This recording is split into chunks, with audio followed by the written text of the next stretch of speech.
হিমন্ত বিশ্ব শৰ্মাক চ্যালেঞ্জ কৰিছো দম আছে যদি টংকেশ্বৰ ৰাভাৰ চাহ ৰবৰৰ বাগানত বুলডোজাৰ চলাওক ৰেংমা বনাঞ্চলত বিজেপিৰ কাৰ্যালয় ভাঙিব কিয় নোৱাৰে অকল সাধাৰণ দুখীয়া মুছলমানৰ ঘৰ ভাঙিব পাৰে চৰকাৰে সাহস আছে যদি সকলো বনাঞ্চলত উচ্ছেদ কৰক এই মন্তব্য আমছু সভাপতি ৰেজাউল কৰিম চৰকাৰৰ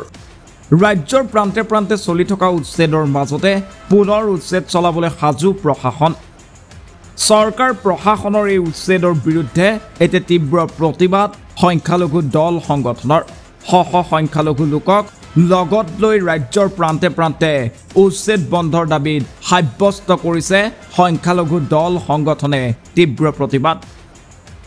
তাৰ মাজতেই ধুবুৰীত আমছুৰ নেতৃত্বত সাব্যস্ত কৰা হৈছে তীব্ৰ প্ৰতিবাদ উচ্ছেদস্থলীৰ পৰা মুখ্যমন্ত্ৰী হিমন্ত বিশ্ব শৰ্মাক চ্যালেঞ্জ কৰিছে আমছুৱে টংকেশ্বৰ ৰাভাই বন্য হস্তি যোৱা পথত বনাইছে বাগান মুখ্যমন্ত্ৰীয়ে টংকেশ্বৰ ৰাভাক ৰক্ষণাবেক্ষণ দিছে ওৰিয়াম ঘাটত বাছি বাছি মুছলমানক উচ্ছেদৰ জাননী দিছে কেবিনেট মন্ত্ৰী অশোক সিংহলে সোণাই ৰূপাইত মানুহ বহাই ৰাখিছে আৰু মুখ্যমন্ত্ৰী হিমন্ত বিশ্ব শৰ্মাৰ দম থাকিলে সোণাই ৰূপাইটো উচ্ছেদ চলাবলৈ ক'লে ৰেজাউল কৰিম চৰকাৰে দুখ আৰু পৰিতাপৰ বিষয় আপোনালোকৰ দৰে আজি মই স্পষ্টকৈ কৈছো গোৱালপাৰাৰ পাইকানত উচ্ছেদ কৰা হ'ল মই হিমন্ত বিশ্ব শৰ্মা ডাঙৰীয়াক ধুবুৰীৰ মাটিৰ পৰা চ্যালেঞ্জ কৰিছো টংকেশ্বৰ ৰাভাৰ চাহ বাগান আৰু ৰবৰ বাগানত কেতিয়া বুলডোজাৰ লাগিব টংকেশ্বৰ ৰাভাৰ হাজাৰ হাজাৰ বিঘা চাহ বাগান আৰু ৰবৰ বাগানত কেতিয়া বুলডোজাৰ লাগিব টংকেশ্বৰ ৰাভাৰ ঘৰত বুলডোজাৰ চলাবৰ সাহস হিমন্ত বিশ্বৰ নাই কাৰণে পাইকানৰ সেইসকল মানুহক ফৰেষ্ট কেবিনেটে বনাই যিটো ফৰেষ্ট নাছিলে আজিও অসমৰ মই কৈছো যদি সংবাদ মাধ্যমৰ বন্ধুসকল আছে পাইকান কেতিয়াও ফৰেষ্ট নাছিলে পাইকান হৈছে এটা ৰাজহ গাঁও সেই পাইকানক তেওঁলোকে জোৰ জবস্তি কৰি ফৰেষ্ট বনাই টংকেশ্বৰ বাহাদুৰহঁতৰ হাজাৰ হাজাৰ হাতী যোৱাৰ ৰাস্তাত যি ফৰেষ্ট আছে ৰবৰ বাগান আছে চাহ বাগান আছে সেইবিলাক তেওঁলোকে ৰক্ষণাবেক্ষণ দিলে মুখ্যমন্ত্ৰী যদি দম আছে মুখ্যমন্ত্ৰী যদি সঁচাকে অসমৰ ভূমি তেওঁ খালী কৰি পাহাৰ খালী কৰিব বিচাৰিছে তেনেহলে গোৱালপাৰা জিলাৰ RFৰ 25% খালী কৰক আজি উৰিয়াম ঘাটত উচ্ছেদ হৈছে আমি কোনো মানুহক উচ্ছেদ কৰাটো নিবিচাৰো কাৰণ উচ্ছেদৰ মৰ্ম বেদনা সংখ্যালঘু ৰাইজতকে কোনো বেছি নুবুজে চাহে হিন্দু হওক চাহে বড়ো হওক চাহে ৰাভা হওক চাহে বেংগলী হওক চাহে মাৰোৱাৰী হওক চাহে মুছলমান হওক কোনো মানুহক আমি উচ্ছেদ কৰাটো নিবিচাৰো অবৈধ অমানৱিক উচ্ছেদ কৰাটো নিবিচাৰো কিন্তু আজি উৰিয়াম ঘাটত কিয় বাছি বাছি সংখ্যালঘুক নোটিছ দিয়া হ'ল যদি উৰিয়াম ঘাটৰ ৰেংমা বনাঞ্চল যদি ফৰেষ্ট হয়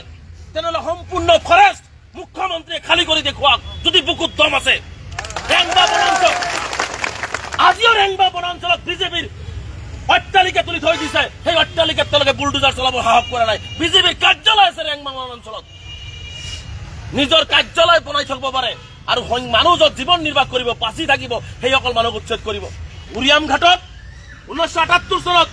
গোলাপ বৰবৰাৰ চৰকাৰৰ দিনত এইসকল মানুহক নাগালেণ্ড বৰ্ডাৰ পহৰা দিবৰ কাৰণে লৈ যোৱা হৈছিলে এনে খোজকাঢ়ি যোৱা নাছিলে চৰকাৰীভাৱে তেওঁলোকক খাদ্য দিয়া হৈছিলে কেম্পত সেই ৰচিদ আমাৰ হাতত আছে সেই ডকুমেণ্ট আমাৰ হাতত আছে আজি 70-80 বছৰ হ'ল আজি অসম নাগালেণ্ড সীমান্ত পহৰা দিয়া মানুহখিনিক আজি বুলডোজাৰ চলাই তেওঁলোকক উচ্ছেদ কৰি দিব এইটো কেতিয়াবা হ'ব পাৰে নেকি তাতো আকৌ বাছি বাছি যে ক'ত মুছলমান আছে ক'ত অমুক আছে ক'ত তমুক আছে এইবোৰ নীতি কিহৰ মুখ্যমন্ত্ৰীয়ে যদি ফৰেষ্ট খালী কৰিব লাগে সোণাই ৰূপা অভয়াৰণ্য কেতিয়া খালী কৰিব মুখ্যমন্ত্ৰীজনক আপোনাৰ কেবিনেট মন্ত্ৰী অশোক সিংহালে 40,000 মানুহ সোণাই ৰূপা বনাঞ্চলত বহাই দিছে সেইবোৰ কেতিয়া উচ্ছেদ হ'ব মুখ্যমন্ত্ৰী ডাঙৰীয়া অসমৰ ৰাইজে জানিব বিচাৰিছে আপোনাৰ পৰা কেতিয়া উচ্ছেদ হ'ব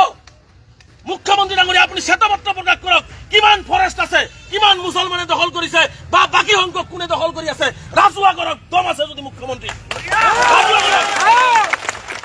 কিন্তু নাই দম নাই মুখ্যমন্ত্ৰী তেওঁৰ কথা হৈছে যে সব টাৰ্গেট হিন্দু মানুহখিনিক সন্তুষ্ট কৰিবৰ কাৰণে হিন্দু মানুহক বুজি পাইছে নিউজ ডেস্ক ৰিপোৰ্ট এনি টক্স